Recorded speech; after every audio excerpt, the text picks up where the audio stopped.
Good morning, Internet. A huge hornet nest we are going to poke at, but that's always the case with Final Fantasy. But Dissidia Duellum came out not too long ago, and in case you dismissed it for any reason because it's a mobile game, gacha game, or whatever, actually check it out. I would also like to have a full-blown Dissidia game, console Dissidia game, an arena fighter like Dissidia and Dissidia Duodecim used to be. But I can't believe how much I actually like Duellum right now. There are a lot of nuances in that game, even though later ranks are a little bit dictated by how much money you spend on the game. But until then, it's a long way till you get there anyway. It's really fun. Interesting matchups, interesting characters, interesting playstyles. There are lots of nuances to discover. So please check it out. And after that, you can dismiss it or whatever. But let's get to a more important topic now. I don't know what it is with Square Enix fans, and okay, not everyone, to be really honest with you. It's probably just a loud minority as always on the internet. But their reading comprehension is so ass, dude. I have no idea why. Just to give you an example, Kenny Omega had a interview like 5 6 years ago with Yoshinori Kitase, and he asked something like he asked about Parasite Eve and if they're ever going to make anything with that, and it was one of his favorite JRPGs and whatnot. And Yoshinori Kitase said something down the line of, yeah, we are also interested. We would like to do something with that. Would be a shame to let it rot in the corner. And I swear to you, dude, for 2 years straight, everyone was like, "Oh, new Parasite Eve is coming! A new Parasite Eve is coming!" Dude, how is this your fucking takeaway from this interview? I don't understand. And that's not an isolated case. It's always like that, dude. Same thing here. Square is currently concerned about the age of their average Final Fantasy fan, and somebody posted that news together with the bio of Sid Hyland from the original Final Fantasy VII, where he is described as an old pilot, even though being 32 years old, and their conclusion was like, oh, 32 is already too old for you, huh? Go fuck yourself. I'm 32. Most people are 32 or 30 plus, so you're already dismissing us, huh? And I can't believe I have to point that out. Like, this is a manual from 30 years ago from a American translation team, localization team. Very likely, this is not what Square's understanding of old is, the current developers right now at Square in Japan. I don't know why this has been mixed into it, but it always leads to frantic arguments like that. And I can understand people in the comments being frantic because they're just consuming passively. You post something and they react to it.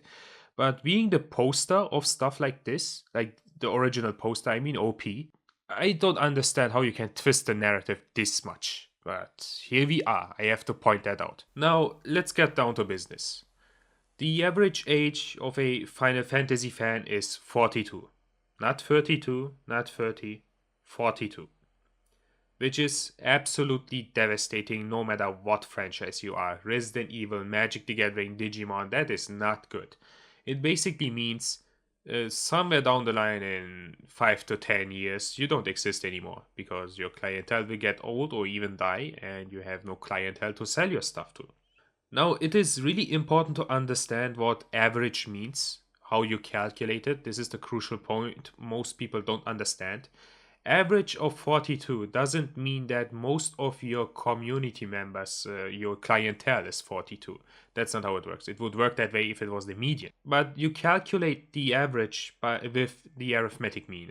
We're going to get a little nerdy over here, so sorry about that. But the arithmetic mean is you basically take the age of everyone in the room and divide it by the amount you added, amount by the people. Like, let's say there are 5 people in the room.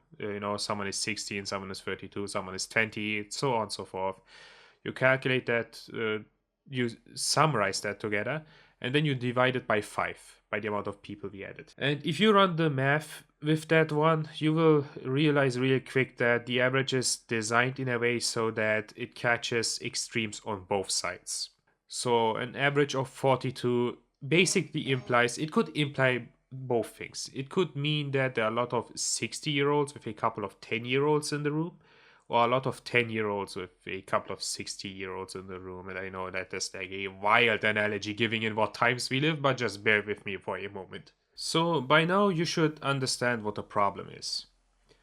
Life expectancy is all over the place. It mostly depends on how wealthy you are. And it is not uncommon that 50 to 60-year-old people just die. So if your main clientele is mainly 50 plus years old, that basically means in 10 years they don't exist anymore. Which basically means you have no one to sell your game to anymore. Which basically means Final Fantasy won't be a thing in 2036. And I'm going to sit here and cry about it being dead. And I don't know about you, but I really like the franchise. I even like the newest installments. We don't have to agree on that, but I would like to look forward to it even in 10 to 20 years. And you might have a completely different take on that altogether, being really gatekeepy, saying that what do young people even know? I want them to cater to me, not to younger people. And I can understand that. I can emphasize with that a lot. But you have to think about this in a bigger picture.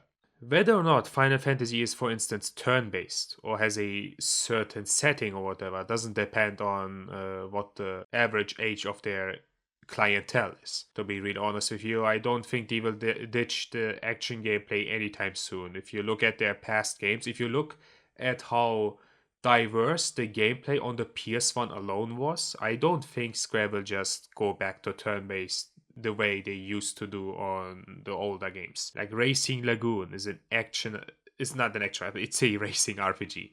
Einhander is a shoot 'em up. Tobal and Air Guides are just fighting game RPGs.